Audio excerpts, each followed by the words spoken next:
The Florida Panhandle, also known as the Emerald Coast, my favorite place in the entire country. With the exception of Hawaii, but I couldn't live there.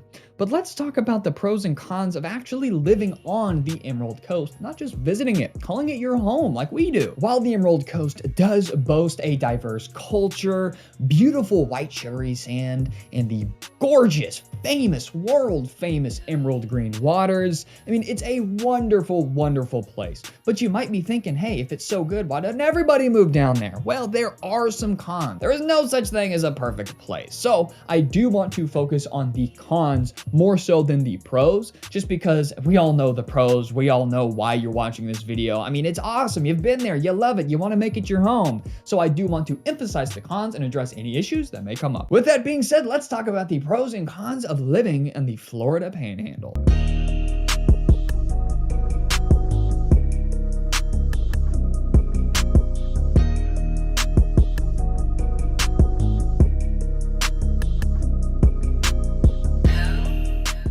Make me a deal. If you get any value or information out of today's video, hit that like and subscribe button. I greatly appreciate it. My name is Greyson Roberts, realtor and owner of Boss Properties. If you're looking to buy, sell, or invest in the greater Emerald Coast area, we're talking Panhandle, and just the entire great state of Florida for that matter, get in contact with my company. We would love to help you relocate to your dream state and find you the best bang for your buck in your dream neighborhood. Give us a call. We would love to help you out. Now, before we go any further, I do want to give a quick shout out to long-term Boss Property sponsor, Webull, my personal favorite free online stock brokerage that I've been using for over 4 years, and I've never paid them a dime. They're absolutely free, folks. Now, here's the deal. They're paying my audience a sign-up bonus of 6 free stocks that you can sell by the dip, make more money, or cash them out into your bank account and use it to make your move to Florida a little bit cheaper. So it's a great deal for everybody. All you got to do is click the link in our description, create an account, fund that account with as little as just 1 cent. They're going to put those stocks in your brokerage account, and you can do whatever you want with them.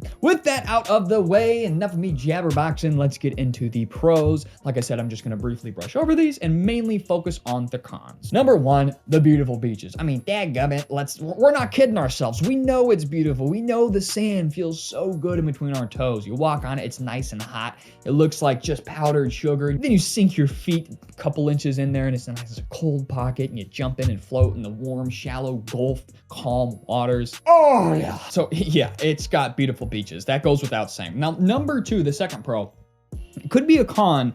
We'll talk about this a little bit later, but that's going to be the climate, and it's going to be the mild subtropical climate, which basically means that you're going to have warm and humid, hot and humid summers, and you're going to have, your winters, you're going to bottom out at like 40, 50 degrees on the lows at night. You're going to average anywhere from 60s to 70s. You're going to have some 50-degree days. You're going to have some 80-degree days. But for the most part, I always put it like this. In the summer, you get to go out and you get to swim in your pool. You get to swim at the beach, go to the water park, do all this fun stuff. And in the winter, you still get to hang out outside, but now it's more comfortable, so where you can start gardening, you can go on hiking trails, fishing, kayaking, play basketball, ride bikes, do all of the outdoor stuff that's just a little bit too hot and humid in the summer and maybe too touristy, and you get to enjoy that in the winter. Some people just want screaming hot summer all the way around, but the truth is, even down south in Miami, just because it's hot down there doesn't mean the water is going to be super warm year round. I've been down south many times in the places like Fort Myers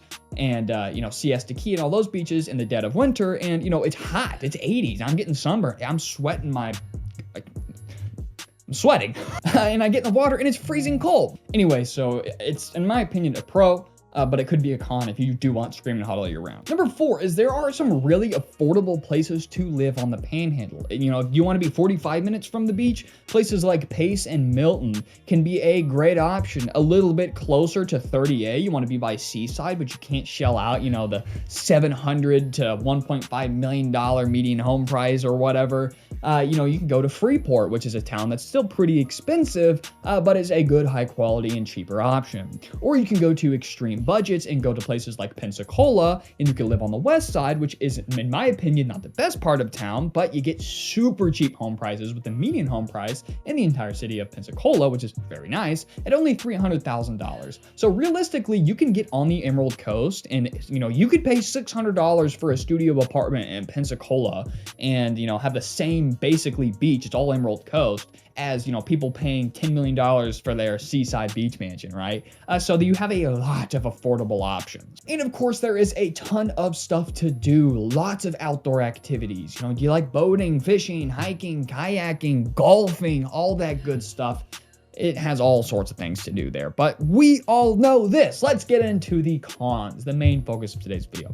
Now, number one is going to be the hurricane risk. I hate to break it to you, but hurricanes get real happy when they see warm, shallow water. The Gulf of Mexico, essentially. So it is a risk for hurricanes, but here's the thing that most people don't realize. A true catastrophic hurricane, even a hurricane like we saw a month or two ago with Hurricane Ian, it's relatively rare. You wouldn't move there and really need to worry about that, but even if you did, here's the thing. Where I come from, we get tornadoes. Joplin, Missouri, that was an hour's drive from me, and the tornado was down for a few minutes and wiped out an entire city with no warning at all. Maybe a couple days ahead, you had a tornado watch warning, a severe weather, but you don't know until that sumbitch is on your head. But with a hurricane, you can get a week more of a heads up. Give or take on that time frame. I'm not super experienced with hurricanes, but you do get a heads up. Florida has some of the best natural disaster preparedness in the entire country because of this issue. If you have a beach house, you can have hurricane insurance, you can have hurricane grade windows, hurricane grade shutters that come with a lot of properties, sandbags. There's a lot of mitigation that can be done to prevent that natural disaster to happen. You can't stop the hurricane from happening, but you can be prepared and protect yourself physically and financially. All right, the next con is limited job opportunities. If you're looking at making the next architect job, if you're looking to land the next best associate position at an up-and-coming law firm, you might want to go to Tampa. You might want to go to Tallahassee. Well, I guess those are like a long way away. But you're going to want to go to more of a true big city versus everywhere on the Emerald Coast is like, hey, yeah, we're not looking to get rich in some great big skyscraper. We're not looking to, create the next Wall Street here. We just do what we do and we go to the beach. That's how it is. So you're going to have a little bit more job opportunities in Pensacola because there's about 100,000 people in the greater area versus, tiny little towns that are just basically tourism, restaurants, hospitality, stuff like that. So limited job opportunities could be a major downside for a lot of folks. Next, traffic. The Panhandle has pretty bad traffic. 98 is usually not terrible, even in peak tourism time. But when you start getting out into the peninsulas like Pensacola Beach, you start getting down to, Navarre and Destin and Panama City, you've got like the main towns and then you've got bridges down to these peninsulas where the real beaches and tourism are.